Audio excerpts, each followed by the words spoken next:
babu sifati sholati ieu bab rek mertelakeun sifat salat.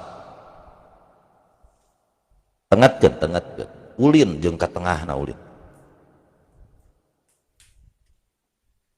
Maksudna sifat salat teh ae kaifiyati salat, carana salat.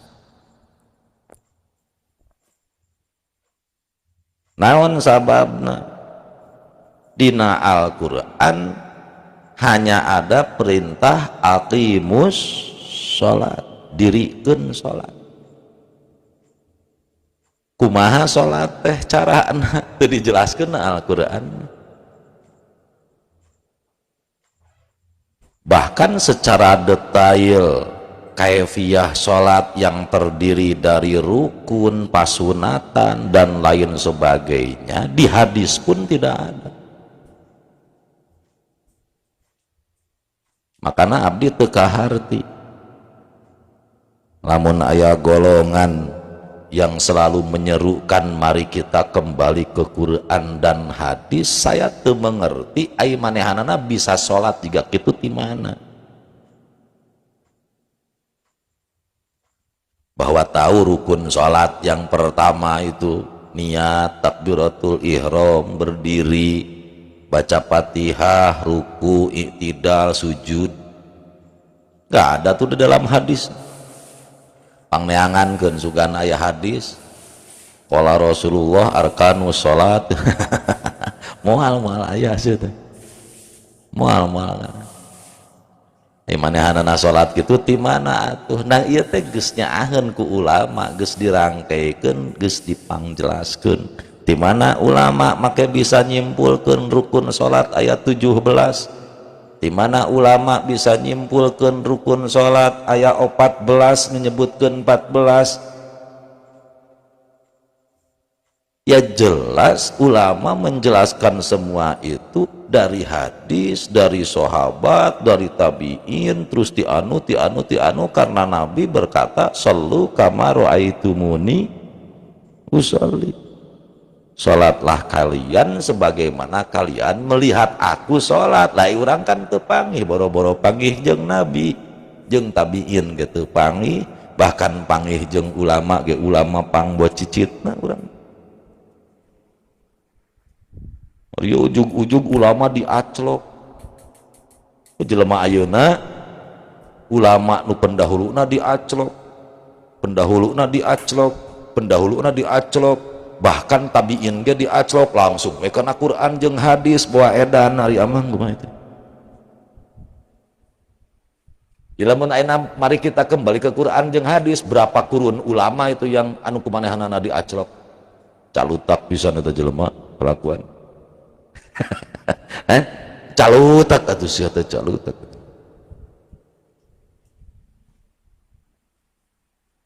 Ieu rek mertelakeun sifati salat, carana salat. Karena dina jero kaifiyat salat bukan hanya rukun. Dalam salat ada yang disebut rukun, termasuk di dalamnya adalah fardu, karena rukun adalah fardu, fardu adalah rukun dalam bab salat. Di dalamnya ada sunat abad, anu sunnah di sujud sahwian ditambal ku sujud sahwi. Di dalamnya ada sunnah hayat, bahkan di dalamnya ada adab, ada tata krama di dalam sholat. Arkanuha ari rukun sholat eta jumlahna ayat 13. Allah di dieu mah 13 euy. Rek 13, rek 14, rek 17 kitu-kitu kan sarua salatna mangan beda dina cara penghitungan saja. Rek 13 terus rek 14 atau rek 17 gitu-gitu kan ngan beda cara ngitung. Model cara kieu ai santri al-i'tisam sabaraha aya nu nyebutkeun 150, aya nu nyebutkeun 200, aya nu nyebutkeun 250, bahkan aya nu nyebutkeun 100. Nu benerna Kang santri aliti Islam teh sabaraha? Heuh tergantung aya model acara dedi dihitung tong kan eta aya nu nyebut santri, aya nu nyebut aya teh mah geus jadi pengurus geus disebut santri. Aya teh mah cenah penjaga warung eta mah disebut santri, gitu ya.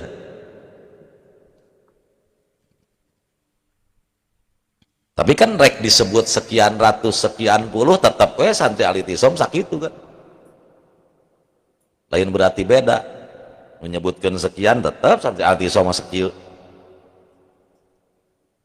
Beda cara gitu. Rukun salat niyatun biqalbin. Ari rukun salat nu kahiji niat dina jero hate li fi'liha. Galikeun. Niat dina jero hate niat migawe salat.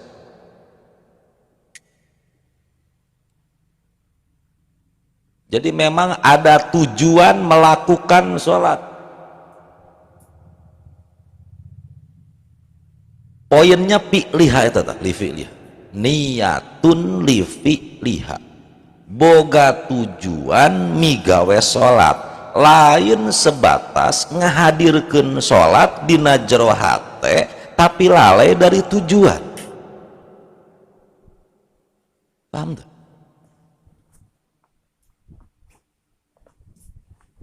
Jadi niat salat teh lain sebatas ngahadirkeun salat dina jero hate lain. Tapi dina hate maneh aya tujuan migawe salat. Bukan sebatas ngahadirkeun rangkaian sholat tanpa adanya tujuan. Jero ieu pembahasan sih. Tapi sebenarnya lamun ente geus dewasa mah geus teu kudu dibulak-balik ya.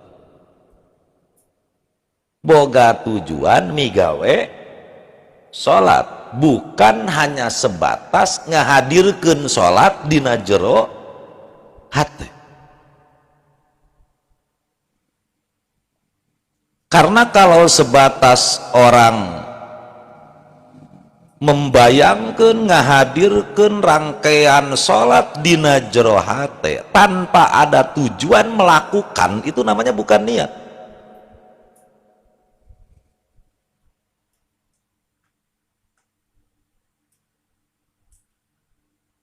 Komo dina jero hate nate hanya sebatas ngerenteg sejak kaula padahal wegah sholat.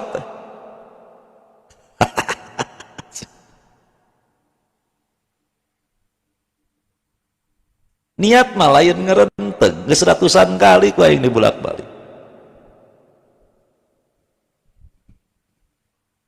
Niat itu non qasdus syai muktaronan bifi lihi, lain khotorus syai muktaronan bifi li. Ngamaksud salat, ngamaksud salat fardu bari dibarengkeun jeung pratna. Ngamaksud naon? Ngamaksud migawe salat. Lain ngerentegkeun sejak kaula tapi dina hate teu aya tujuan migawe. Nyatu da Kang abdi mengaran-ngaran sejak kaula abdi salat fardu maghrib pasti dina hate teh boga tujuan ngalaksanakeun salat. Teu syukur. Syukur ari kitu mah. Ngan ngerenteg lain niat. Ngan ngerenteg lain niat dina hate migawe salat.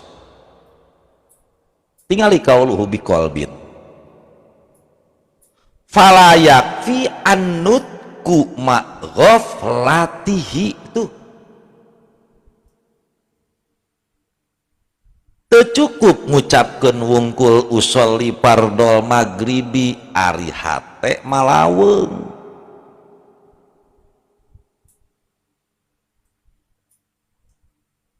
Da ari ngucapkeun niat mah eta pangkatna sunnah lain rukun salat.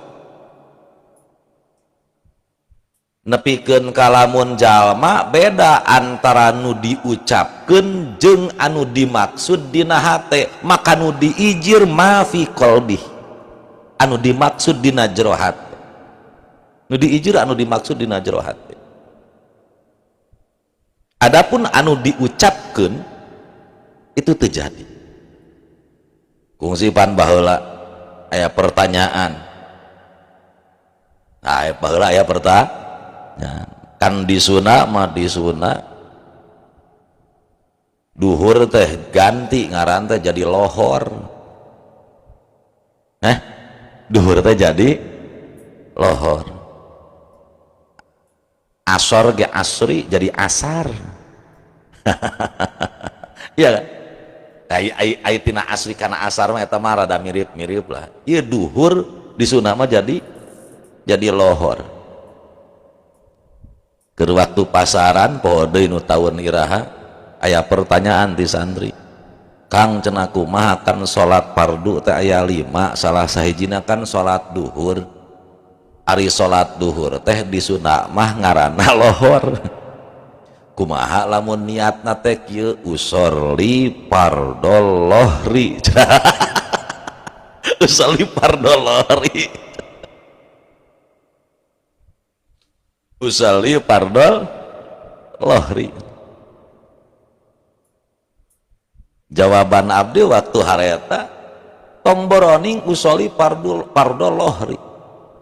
Nu diucapkeun mah heg bae usolli fardol maghribi ge teu ngaruh. Ceritana salat duhur aing ngucapkeun usolli fardol lohri. Usolli fardol lohri.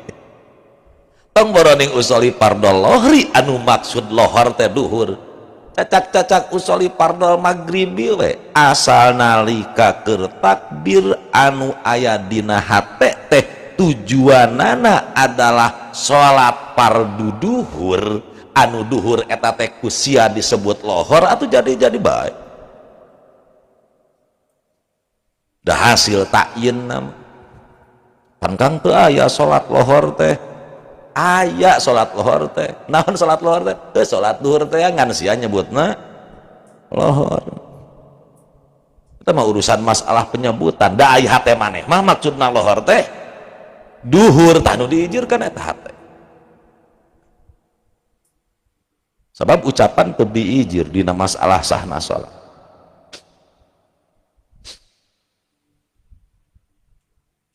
Ma ta'ayuni zati waktin aw sababin niat migawe salat bari nangtukeun salat anu ngagaduhan waktu, nangtukeun salat anu ngagaduhan sebab nu disebut ta'yin teh wa makniyati fardin fihi oge bari ngamaksud fardu dina salat fardu. Lamun salat na salat fardu maka unsur niat minimal 3. Hiji qasdul fi'li nyaeta niat lipi liha teh qasdul fi'li teh niat liha. Kedua ta'yin nangtukeun duhur asar maghribna anu katilu fardiyah ngamaksud fardu minimal niat dina salat duhur mun diucapkeun rangkaianana usolli fardod duhri itu minimal.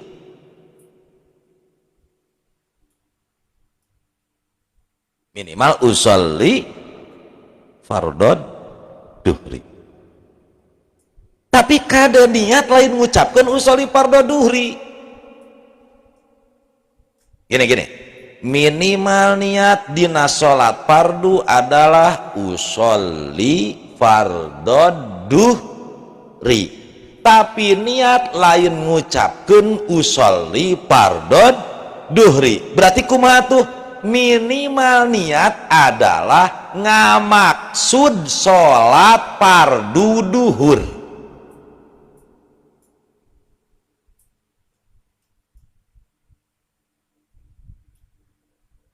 Kita hese itu ngejelaskan gitu teh. Satu sisi nu ngaran niat teh qasduse. Tempat niat dina hate.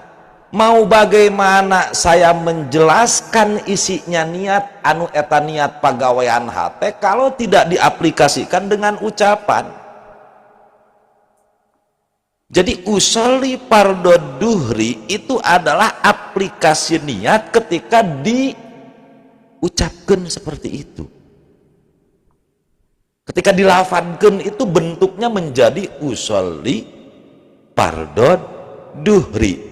Usolli fardhu duhri lain niat. Tapi eta mah ungkapan lafad niat, da aya niat mah qasdus lain ucapan usolli.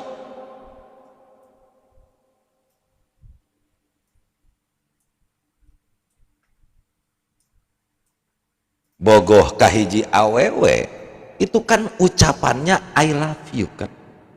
I love you teh ungkapan perasaan cinta kepada seorang wanita.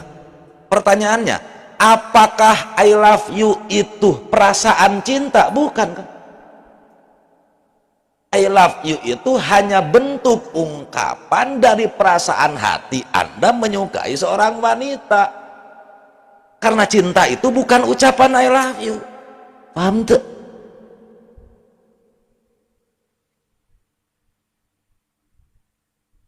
Aya cinta naon? Aya cinta bentukna aya dina hate. Naon cinta teh? Perasaan hati Anda kan terhadap seseorang. Ya kan? Perasaan hati Anda terhadap seseorang. Apakah cinta itu adalah I love you? Bukan kan? I love you itu hanya ungkapan dari sebuah perasaan. Usolli fardhu maghribi itu hanyalah sebuah ungkapan dari tujuan Anda melakukan sholat fardu maghrib. Berarti intinya niat adalah ngamaksud sholat fardu maghrib, lain ngucapkan usolli fardhu maghrib.